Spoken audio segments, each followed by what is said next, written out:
जब भी किसी की मीटिंग हो, उस मीटिंग में नए 2 लोगों को लेकर आना अगर आपको रॉयल्टी चाहिए। किसको? जिनको इस बार लाए उनको नहीं लाना, उनको कहना तुम अपने 2 को लेके जाओ, मैं नए 2 को लेकर आऊंगा अगर आपको रॉयल्टी चाहिए। क्योंकि रॉयल्टी के बारे में मैं ज्यादा विश्लेषण नहीं करता, यही इसका सिक्योरिटी पॉइंट है। जिंदगी के बाद भी, जिंदगी के साथ भी 7 पीढ़ियों तक रॉयल्टी सिस्टम मिलता है। ये 2 आएंगे नहीं,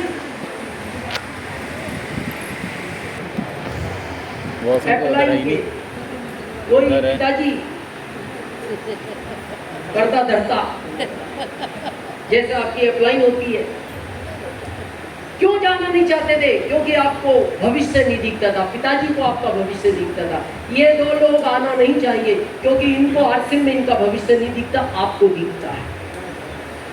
तो आदमी 2 चीज से समझता है भारत में, या तो किसी की बात सुनने से या किसी चीज को देखने से। जो लोग अभी भी आपकी बात नहीं सुन रहे, उनको 24 सितंबर बुला, केसी सर की बात सुनूंगा, फिर भी ये ना समझे तो एक बार इनको भीलवाड़ा दिखाओ, ये फिर देख के समझेंगे। भीलवाड़ा देख के भी ना समझे तो एक बार इनको आरसीएम वर्ल्ड दिखाओ, उसको देख के समझेंगे।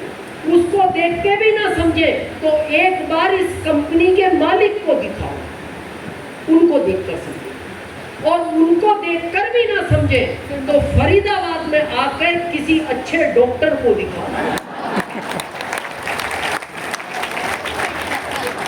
फिर तो कोई ना कोई टेक्निकल प्रॉब्लम है। तो रॉयल्टी का पहला स्टेप क्या है? हर मीटिंग में नए 2 लोगों को, हर बार नए 2 को लाना है। क्लियर है? सेकंड, जल्दी रॉयल्टी चाहिए, फैमिली को इन्वॉल्व करो, पत्नी को कोशिश करो मीटिंग में साथ लाओ।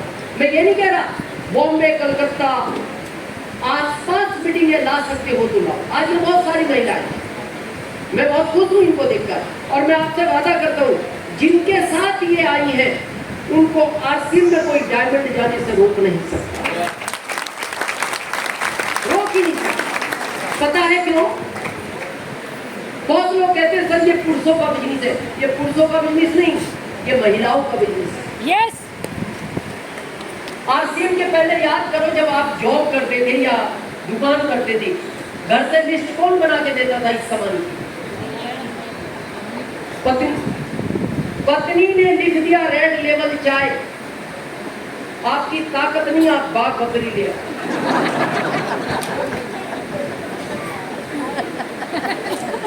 Yes sir. देखो एक लाइन में समझना, आदमी कितना भी स्वामी विवेकानंद हो, वो घर के बाहर ही होता है। घर में इंटर होते ही उसका विवेक बाहर रह जाता है, अंदर खाली नंद नंद घुसता है।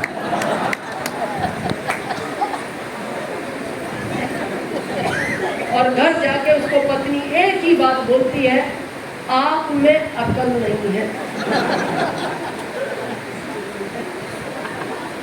जल्दी जी क्या बोलती है? आप में अकल नहीं। ये बोलता कुछ नहीं क्योंकि विवेक तो बाहर ही रह गया, ये चुपचाप देखता रहता है, फिर मन मन सोचता है अकल होती तेरे सी शादी करता।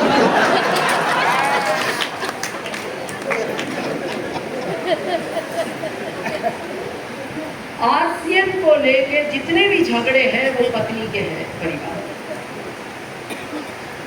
उसको पता नहीं है सिस्टम क्या दे सकता है और आप कर रहे हैं। भाई मान लो उसने लिस्ट में लिख दिया रिन डिटर्जेंट केक लाना है और आप भी ले आए, वो आती यही कहेगी ना, मेरे को पता थी आप में अकल नहीं। जब व्हील लिखा था रिन क्यों आया? ये कहता वो आज क्या था, दुकानदार के पास वो रिन था नहीं था, कल ले आते। वॉशिंग मशीन से भाग गई, मैं भाग गई, कपड़े भाग गए, बर्तन तो भी आते, वापस करो। ये बोलता है पुराना दुकानदार है, अब अच्छा नहीं लगता। नहीं अच्छा क्या नहीं लगता? मैं रिन से कपड़े नहीं धोऊंगी, मैंने कई बार धोए हैं, मेरी स्किन खराब होती है। या तो चेंज कराओ या फिर कपड़े आप धोना, और अपने ही नहीं, हाँ मेरे भी। अब चेंज कराना आसान है या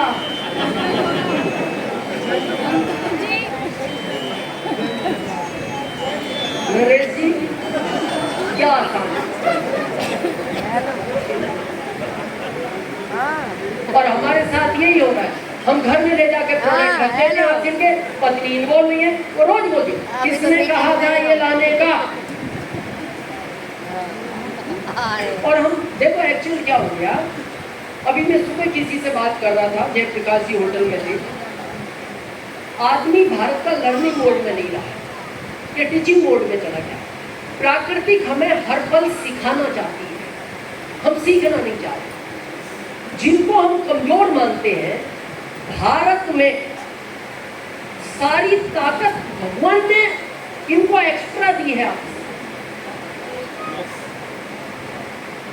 आपको ज्ञान चाहिए, माँ सरस्वती के पास जाओ। पैसे चाहिए, माँ लक्ष्मी के पास जाओ। ताकत चाहिए, माँ दुर्गा के पास जाओ। पुरुष डिपार्टमेंट के पास क्या है? न्यूट्रल डिपार्टमेंट है ये। आप एक ताकत बताओ, आपके कौन से भगवान में एक भगवान में बताओ ताकत।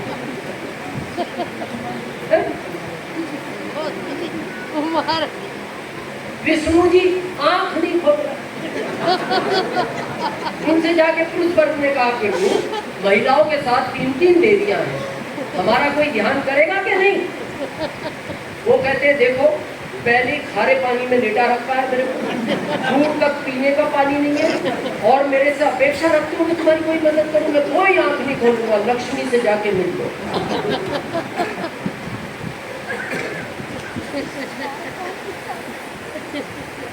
ऐसे कई व्रत हैं, ये महिलाएं तोड़ दें। एक करवा चौथ का व्रत होता है,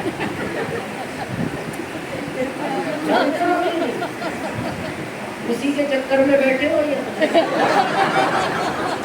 ये रखती है, ये अगर तोड़ दे, वहां नहीं, दीवार पे टंगे भी लोग,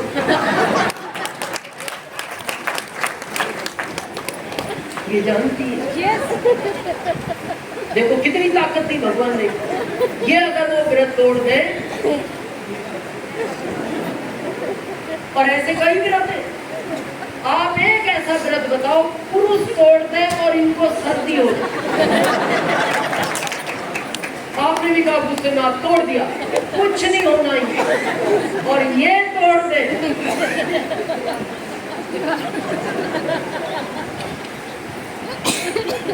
प्राकृतिक ने ऑटोमेटिक दिया। देखो सब्जियों में जितने नाम दिए महिलाओं के नाम पे, हरी मिर्ची, शिमला मिर्ची, पत्ता गोभी, भिंडी, गिलकी, तुरई, आपके नाम पे है कद्दू।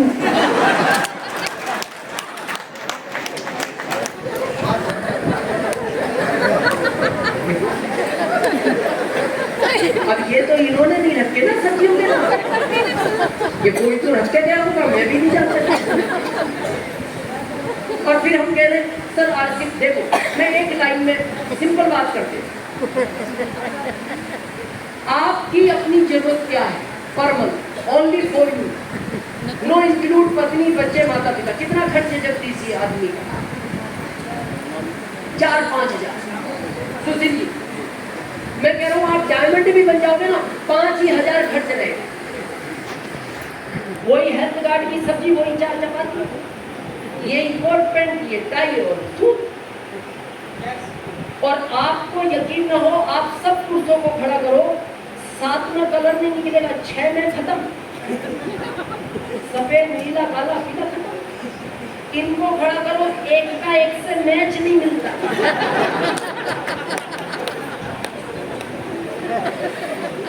तो फिर 25 लाख क्यों चाहिए? जब आपका 5 हजार का खर्च है, क्यों चाहिए 25 लाख? हाँ, आप आरसीएम में भाग रहे हो इनके लिए कि मेरी पत्नी के पास उस कॉलोनी का सबसे बड़ा बंगला हो, उस कॉलोनी की सबसे बड़ी कार हो, उस कॉलोनी के सबसे बड़े स्कूल में मेरे बच्चे पढ़े, आप दिन रात इनके लिए भागते। अब जब दिन रात भागते हो तो फील्ड में ज्यादातर सुशील की तरह लोग मना ही करते, मना करके मूवी बन गए।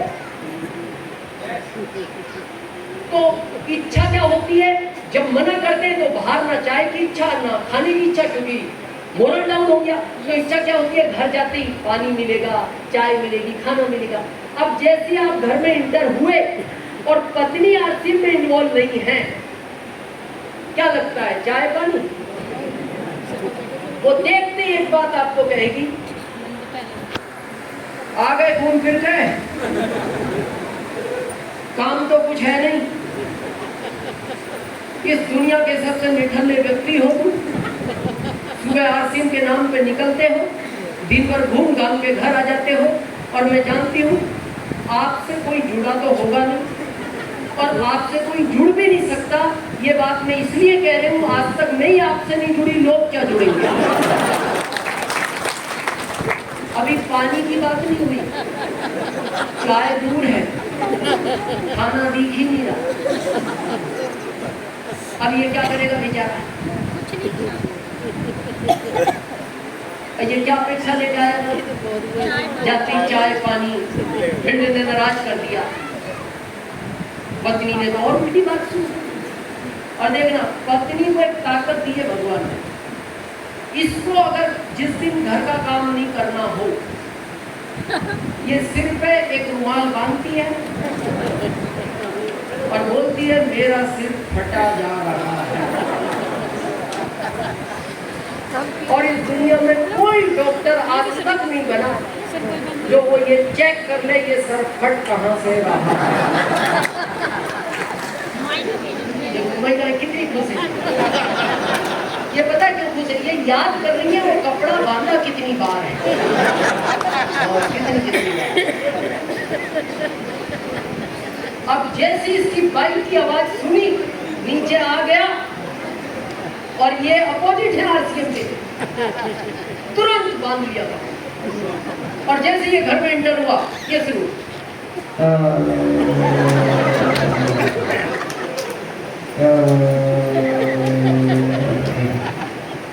अब ऐसे में ये पानी मांगे तो थोड़ी देर देखेगा, हिम्मत करके पानी तो ले आया। दिन भर का थका आ रहा, चाय की इच्छा, तो फिर आवाज ओरिजिनल तो थी नहीं, तो धीरे धीरे कम हो गई।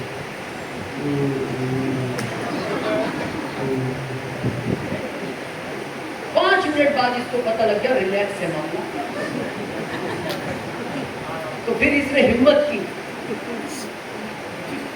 चाय मिल सकती है एक कप, चाय की पड़ी है तुम्हें, जब से गए सर हटा जा, हाँ बनाओ बनाओ एक कप मेरी भी बना लो। ये तो फंस गया चाय में। अब रात में क्या लगता है, खाने का क्या है ये, बनानी पड़ेगी। हाँ पत्नी का, वो 2 बच्चे और पीछे, तो ये फिर क्या सोचता है, उसी दिन से मैंने एकादशी का व्रत चालू किया। अब वो चालू हो गया तो हो गया, मैंने कहा रखो शुरू से। तो आपको क्या लगता है, पहले दिन से मेरी पत्नी मेरे साथ थी, बहुत विरोध में थी आप ही की तरह, लेकिन मेरी अपलाइन ने मेरे से काम कहा, दिनेश जी बिजनेस को बड़ा करना है, पत्नी को मीटिंग में लेकर, और मैं ले जाना चालू किया। और आज ये बात कहने में मेरे को छोटापन महसूस नहीं होता, ना कोई संकोच है। दिनेश चौधरी आज जिस भी जगह खड़ा है, ये मेरी पत्नी की ही देन है।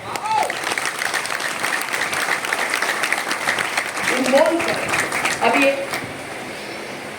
27-28 का बड़ा प्रोग्राम है आपके दिल्ली में, 28 का विशेष की सोलता, वो की सोल की क्या जरूरत थी प्रियंका मैम को, सब कुछ साम्राज्य था, कंपनी संभाल रही थी, पर उनको लगा इनके लिए कुछ विशेष किया।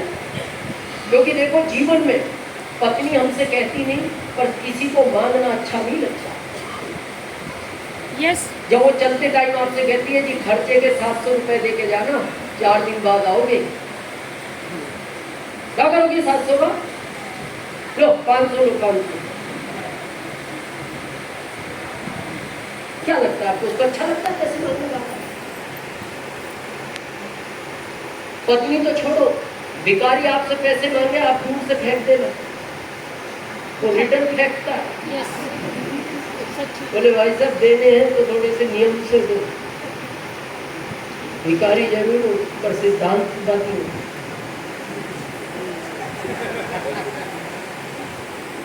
और हम ले 500 साहब ले, कितनी महंगाई होगी 4 दिन में। कहे तो वो भी कुछ भी सकती थी, और वो माता पिता ने एक बात सिखाई है उसको, भारत के संस्कार में होती है, कुछ भी हो बेटा रहना वही है। शादी के टाइम उसके माता पिता उसे ऑप्शन दे देते थे, जब तक अच्छा लगे रहना, जब मन करे तो, जब नहीं लगे आ जाए। आते लोग सिंगल होते हैं, तो उस प्रोग्राम की तैयारी करें, एनिवर्सरी की तैयारी करें। और अब मैं अपनी बात खत्म करने की तरफ चल रहा हूँ। बचे 10 रुपए आगे वालों बचे हैं। चलो। इसके बाद आता है टेक्निकल, जहां अब तक इनकम कितनी थी पर मंथ, अब कितनी होगी अपग्रेड प्लान के बाद? लगभग 65,000, लगभग 15 एक्स्ट्रा 15 जमा है कहाँ? मुनीम जी के पास, जो साल पूरा होने पे आएंगे। लेकिन प्रश्न यहाँ पैसों का नहीं है। पैसे वाले तो इस फरीदाबाद में बहुत मिलेंगे, फैक्ट्रियां। यहाँ सुबह जयप्रकाश जी मेरे को चाय पिलाने ले गए, वो बस स्टैंड दिखा रहे, एयरपोर्ट जैसा बनाया, फैक्ट्रियां, पैसे वाले बहुत है। पैसे के साथ समय का बहुत इंपॉर्टेंस है। जीवन में अगर पैसे के साथ समय नहीं है, वो पैसा किसी भी काम का नहीं। थोड़ा समझे इसको। बहुत लोग क्या लगता है जो 1-1.5 लाख का जॉब कर रहे हैं, 1.5 लाख की सैलरी है, कभी ध्यान से समझना और पूछना पत्नी को, वो आपसे खुश भी है कि नहीं? जितना ये पैसा बढ़ेगा उतना आपका परिवार आपसे ना खुश होगा, क्योंकि पैसा बढ़ता है, ये खत्म होता है। आपके फरीदाबाद में कोई मेला लगता है आसपास? यस। आज आपको समय की कीमत समझ में आएगी। एक 4 साल का बच्चा मेले में जाने की जिद करता है। यस। क्या अच्छा लगता है उसको मेले में जाकर? खिलौने और झूले और खाना पीना और कपड़े वगैरह, आइसक्रीम। नहीं, कुछ अच्छा नहीं लगता। ये आपकी सोच है। उस बच्चे को सिर्फ ये अच्छा लगता है आपकी उंगली उसके हाथ में है, यानी आपका समय उसके साथ है। उस भीड़ में 2 घंटे के लिए आपसे उंगली छूट जाए, 2 घंटे बाद वो बच्चा आपको मिले, उसका हाल देखना, रोता रोता पागल हो जाता, लार बह रही है, नाक बह रही है, और वो कहता है पापा कहाँ चले गए आप? फिर कहाँ गए वो झूले, कहाँ गई वो आइसक्रीम, कहाँ गई वो मिठाइयाँ, कहाँ गए वो बलून? वो बच्चा एक ही बात बोलता है, पापा ये तब सब कुछ तब अच्छा है जब आपकी उंगली मेरे हाथ में है। आपकी एक फैक्ट्री है, पैसे आ रहे हैं, 2 खोल लो, पैसे बढ़ जाएंगे, समय घट जाएगा। 3 खोल लो, पैसे समय, आप कांस्टेबल हो, पैसे कम है, समय ज्यादा है, आप दरोगा बन जाओ, पैसे बढ़ेंगे, समय, एसपी बन जाओ, पैसे बढ़ेंगे, समय, आईजी बन जाओ, पैसे बढ़ेंगे, समय कम होगा। जिंदगी के हर क्षेत्र में यही रूल है, अगर पैसा बढ़ेगा समय खत्म होगा। मैं आरसीएम के पहले जॉब करता था, कितने रुपए में? 2075 में घर नहीं चलते, मैं पार्ट टाइम करता था, 16 घंटे जॉब करता था मैं पर डे। कितने? और रुपए कितने आते थे मेरे पास? लगभग 3000, 16 घंटे काम करते। आज मैं 1 लाख रुपया भारत सरकार को टैक्स देता हूं महीने का आरसीएम से, और अभी भी मैं 16 घंटे काम करता हूं एक महीने में। यहां जो लोग जॉब पे पहली तारीख से जॉब पे जा रहे हो, 30 तक जाओगे तो सैलरी मिलेगी 1 या 2 तारीख को, जो भी 1, 1.5 लाख 2 लाख जो। मैं पता है आरसीएम में कितने दिन काम करता हूँ महीने में? 4 दिन, 2-2 घंटे। बाकी मैं 25 दिन अपने पोते के साथ खेलता हूँ। जब मैं कल निकला तो मेरे से पूछ रहा था, रातू कब आओगे? मैंने कहा बेटा मंडे मॉर्निंग आऊंगा। वो मेरे साथ शाम को फुटबॉल और टेनिस खेलता है। तो मैंने कहा बेटा कल एक काम करना, पर नाम है, मैं उसको प्रेम से प्रभु बोलता हूँ। मैंने कहा प्रभु कल दादी के साथ खेल लेना टेनिस, फुटबॉल तो वो नहीं खेल पाएगी, फुटबॉल में खेल लूंगा, और उसको खिलाना भी मत फुटबॉल, टेनिस खिलाना, फुटबॉल में खेलूंगा। इस तरह की लाइफ जीनी है। अभी मैं सुबह इनके साथ आ रहा था, नरेश जी थे,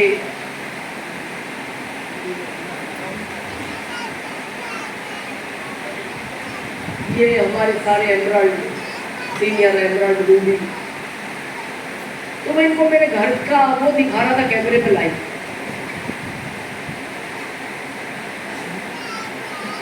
मैं जब जॉब में था तो मैं 10 बाई 6 के रूम में रहता था किराए की। अभी मैं उदयपुर शिफ्ट हो गया 1.5 साल पहले। मैं उदयपुर के अंदर अभी 5वां घर बना रहा हूँ। मैंने मतलब पत्नी बना रही है, वही देखती है। 32,500 स्क्वायर फीट, जिसमें लगभग अभी 7,000 स्क्वायर फीट तो बन चुका है। अभी लगभग वो 13,000 स्क्वायर फीट और बनेगा। अभी तो रहने का बन रहा है ये, बाकी में ऑर्गेनिक खेती, स्विमिंग पूल, एक मंदिर, गिर गाय, सारी फल सब्जियां उसी के अंदर होंगी, बाहर का कुछ नहीं खाना। क्योंकि आरसीएम जब इतना दे रहा, मैंने पत्नी को पूछा ये सब क्यों कर रही हो? बोले जब इतना पैसा आ रहा है तो उम्र तो 100 साल होनी चाहिए कि नहीं? पैसा ज्यादा है तो उम्र हमेशा लंबी होनी चाहिए, और आरसीएम दोनों देने की ताकत रखता है, उम्र भी और पैसा भी। मेरे को कुछ पता क्या होता है, जब एक आदमी 1.5 लाख के जॉब में या 2 लाख के सीना चौड़ा करके घूम रहा है मार्केट में, इंजीनियर हूँ, प्रोफेसर हूँ, आपने अपना जीवन चेक किया है?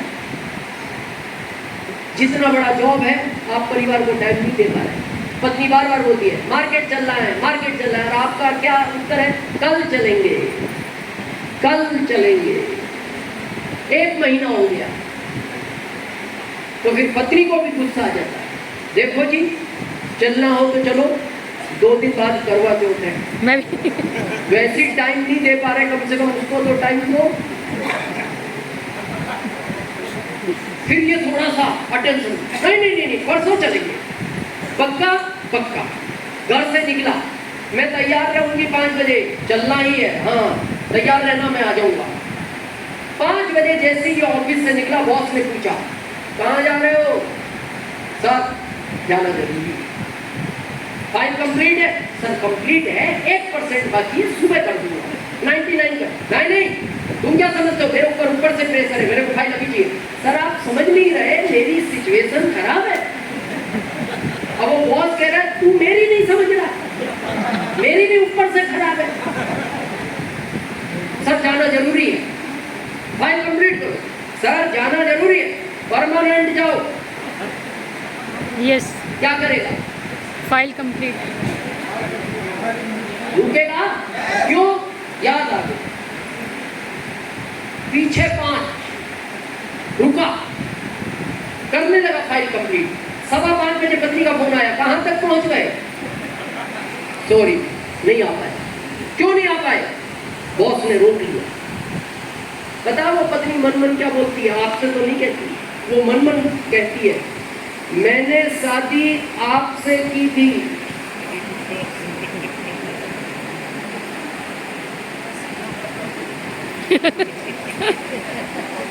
बॉस से उसने रोक लिया और मैंने कहा था ना।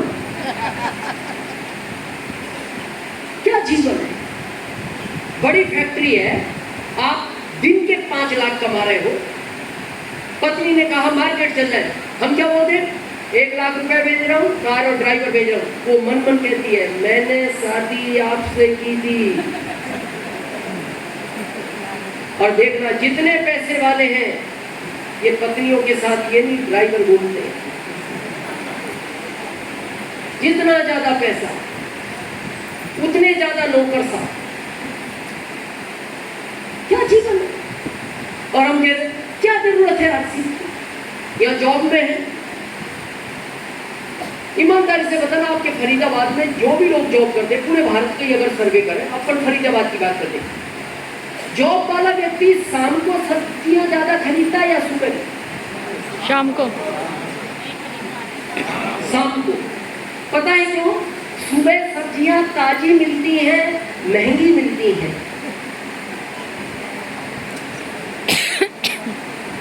शाम को सस्ती और बासी, और ये शाम को खरीदता है और खुश हो रहा है। कौन सी खरीद के? बासी। यहाँ किसान बैठे इनको पूछ रहा है भैंस को आप बासी चारा डालना, वो सूख के छोड़ देगी, भूखी रह जाएगी, नहीं खाएगी क्योंकि बासी चारा है। और उसने क्यों छोड़ दिया? वो भैंस है। मैं आगे नहीं खेलूंगा, पहली 5 साल से नंबर आया है। फिर आप क्यों यार कैसे आदमी को लेकर आते हो? लेकिन ये गड़बड़ सच है और मैं जिया हूँ ऐसी नहीं, लेकिन मैं चाहता हूँ ऐसी नहीं जीनी चाहिए। लास्ट में मैं अपनी बात खत्म कर रहा हूँ इस शब्द के साथ, जिसके लिए मैंने RCM किया। अभी जब मैं जयप्रकाश जी से बात कर रहा था स्टेशन से आते हुए, तो मेरे को लगा शायद मेरा और जयप्रकाश जी का RCM करने का एक ही कारण था।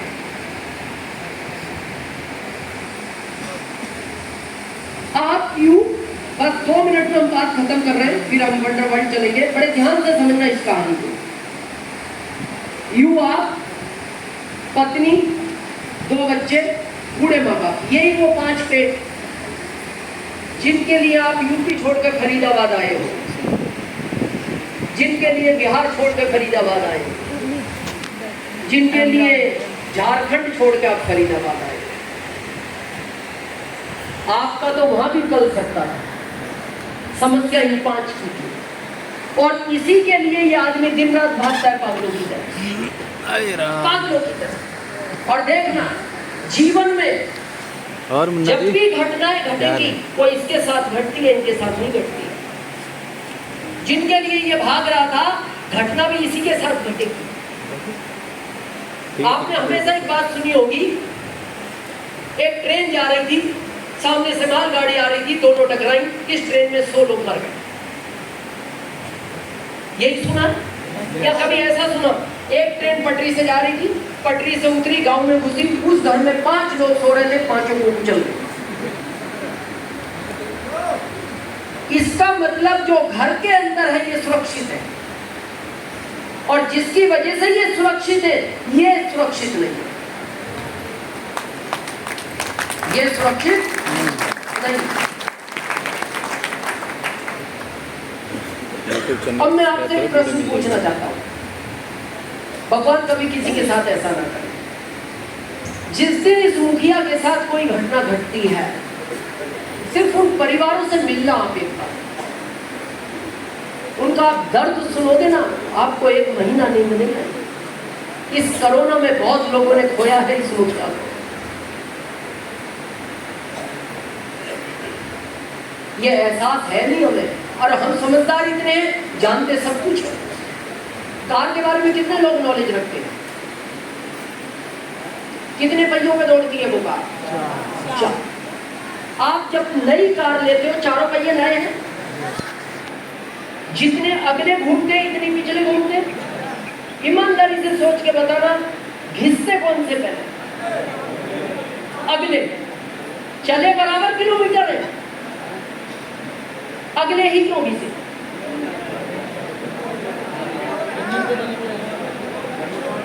अगलों पर वजन ज्यादा है,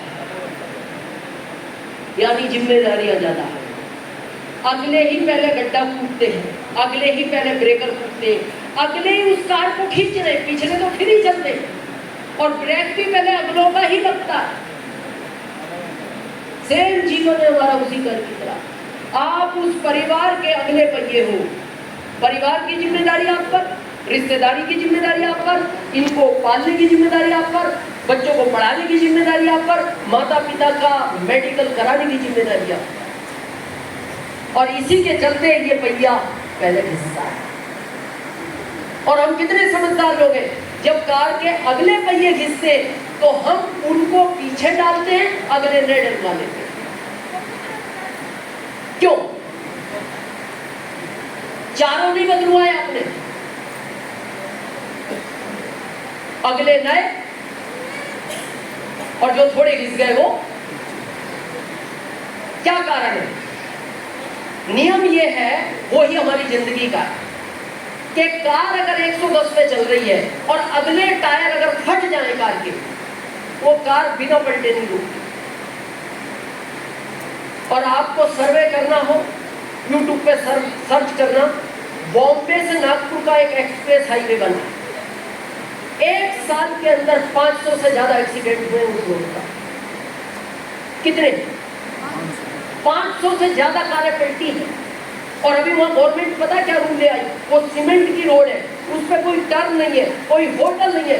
बस जब वो ड्राइवर उस पर एक्सीलेटर पे पैर रखता है, वो 130, 40, 150 कब हो जाती है पता नहीं लगता। तो सीमेंट की रोड पे टायर जल्दी गर्म होता है, और कमजोर है तो वो फट गया तो वो कार पलटती है और एक भी नहीं बचता। 500 से। अभी गवर्नमेंट क्या नियम दिया है? जैसे ही आप उस एक्सप्रेस हाईवे पे घुसोगे, अब गवर्नमेंट के लोग बैठे, पहले वो टायर चेक करते हैं कि टायर में ताकत है कि नहीं। उसके बाद वो नाइट्रोजन हवा भरते हैं, वो पहली आपकी निकालते हैं, क्योंकि नाइट्रोजन हवा टायर को ठंडा रखती है। 500 एक्सीडेंट 1 साल में। किसी कार में 2 मरे, किसी में 4 मरे, किसी में 6 मरे, किसी में पूरा परिवार तबाह हो गया। अभी 3 महीने पहले की घटना है, औरंगाबाद के एक परिवार के 7 लोग 7 सीटर कार की मारुति थी, एक भी नहीं बचा, सिंगल। तो मैं आपसे पूछना चाहता हूं, जिस जॉब पर आप सीना चौड़ा करके घूम रहे हो, या जिस फैक्ट्री पर सीना चौड़ा करके घूम रहे हो, आपके इस टायर फटने के बाद इस कार की क्या सुरक्षा है? मेरे को आसिम पता है पहले दिन क्यों समझ में आ गया, और मैं चाहता हूं भगवान ये ऐसी घटना कभी किसी के साथ न करे। मैं 7 महीने में रॉयल्टी बना, 15वें महीने टेक्निकल बना, और 5वें साल में स्टार रूबी बन गया, जब कंपनी के पास मात्र 20 प्रोडक्ट थे। बहुत तेज स्पीड रही मेरी। मैं बताऊं क्यों? मेरी उम्र बहुत कम थी, मेरे फादर को कैंसर हो गया, और उस समय कैंसर से डर लगता था। 4 भाई, पिता अकेले काम करने वाले। पहली राजनीति में इंटरेस्टेड थे तो घर का काम ज्यादा करते नहीं थे, लेकिन फिर भी परिवार को तो चला ही रहे थे। उनको गले का कैंसर हो गया, आवाज चली गई। तो हम उनको मुरादाबाद से दिल्ली ला रहे थे एम्बुलेंस में। तो सामने की सीट पे वो लेटे थे, ऑक्सीजन लगी थी, उनके सिर की तरफ मेरी माँ बैठी थी दूसरी बेंच पे, फिर मैं बैठा था, और फिर तीसरे नंबर पे मेरे मामा जी। लगभग वो 2-2.5 घंटे का रन था। जैसी मेरी निगाह मेरे पिताजी की तरफ जाती थी, उनको ये पता लग चुका था मैं बचूंगा नहीं। मेरी माँ को भी पता लग चुका था ये बचेंगे नहीं, ये सबको पता लग चुका।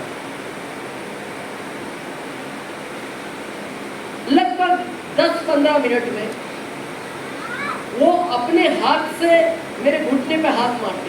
मैं कहाँ था? बीच में, जबकि मेरी माँ मेरे पिताजी के बिल्कुल सर के नजदीक थी। और मारने के बाद वो मेरी माँ की तरफ इशारा करती थी। तो मैं छोटा था, ज्यादा समझ नहीं, तो क्या लगता था एक बच्चे को कि कुछ कहना चाह रहे माँ से। तो मैं माँ से बोलता था, माँ शायद पिताजी कुछ कह रहे हैं। तो मेरी माँ पूछती थी क्या हुआ, वो रोने लग जाते थे और फिर हाथ से इशारा करते थे कुछ। तो हम भारतीय संस्कृति के अनुसार क्या समझते हैं कि मामा जी थे।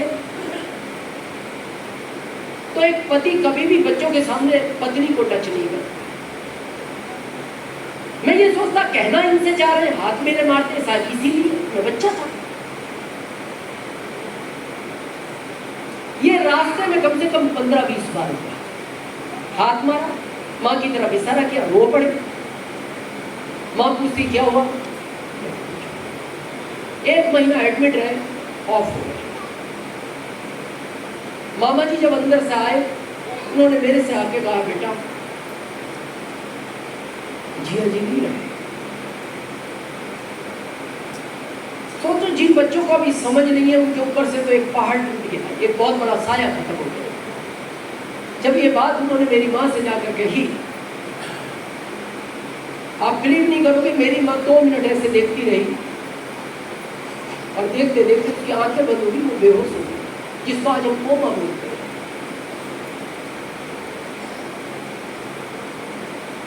मामा जी ने पानी मंगवाया, कंप्यूटर लेके आए, छिड़का।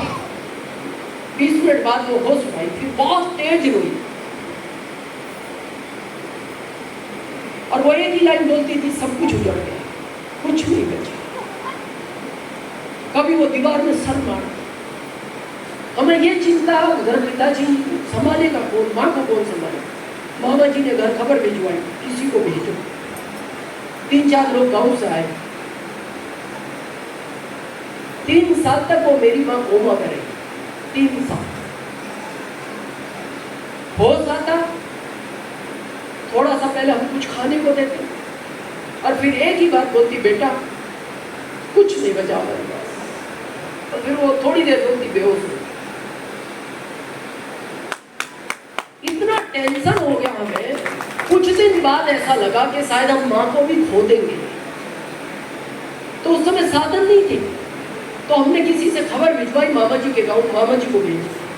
मामा जी को हमने बोला, मामा जी आप अभी हमारे साथ रहो, 2-4 महीने तो रहो, माँ को ना खोते, हम पिता को तो खो चुके। उन्होंने कहा, नहीं बेटा चिंता मत करो, मैं हूं। तो वो मेरी माँ को समझाते थे, बहन क्यों परेशान हो, हम इन बच्चों को पढ़ाएंगे, हम इनकी शादियां करेंगे, हम तुम्हारी खेती करेंगे। तो मेरी माँ कहती थी, भाई मेरी माँ बड़ी, क्या समझा रहे हो मेरे, तुम्हारे बच्चों को पालोगे, हमारे को पालोगे, तुम्हारे बच्चों की शादियां करोगे, मेरे की करोगे, तुम्हारी खेती करोगे या मेरी करोगे, क्या मेरे को समझाते हो। कुछ नहीं बचा, हमारा उजड़ चुका है, मेरे को क्या समझा रहे हो, मैं बड़ी हूं तुमसे। 3 साल जैसे निकले, धन्यवाद उस भगवान का, मेरी माँ ठीक हो गई, आज भी अच्छी है। लेकिन जब मैं बड़ा हुआ, वो राज की बात समझना, जब मैं बड़ा हुआ ये समझ मेरे को तब आई, वो क्यों मेरे हाथ मारते थे और क्यों मेरी माँ की तरफ इशारा करते थे। वो मेरे हाथ मार के एक ही बात बोलते थे, बेटा मेरे बाद तेरी माँ का कोई सहारा नहीं है, ये जी नहीं पाई, बस इसको तकलीफ ना आए मेरे जाने के बाद, तेरी ये जिम्मेदारी बनती है। और वो हमने निभाई। आज मेरी माँ अच्छी है। मैंने बिजनेस स्पिरिट से इसलिए किया, मैं ये ही चाहता था कि मेरी पिता के बाद जो स्थिति मेरी माँ की हुई, मेरे जाने के बाद वो स्थिति मेरी कभी पत्नी की नहीं हुई। बस मैं अपनी बात खत्म कर रहा हूँ। घर जाना, आराम से बैठना एकांत रूम में और अपने दिल से पूछना कि मेरे बाद इस परिवार को इस सिस्टम की जरूरत है। दिल कहे हाँ तो आप इसको करना, कभी छोड़ना मत। और आपका दिल कहे मेरे बाद इस परिवार को इस सिस्टम की जरूरत नहीं है, आप इसको नहीं करना। आपने हम सबको सुना, इसके लिए हम आपके बहुत बहुत आभारी हैं। थैंक यू, धन्यवाद।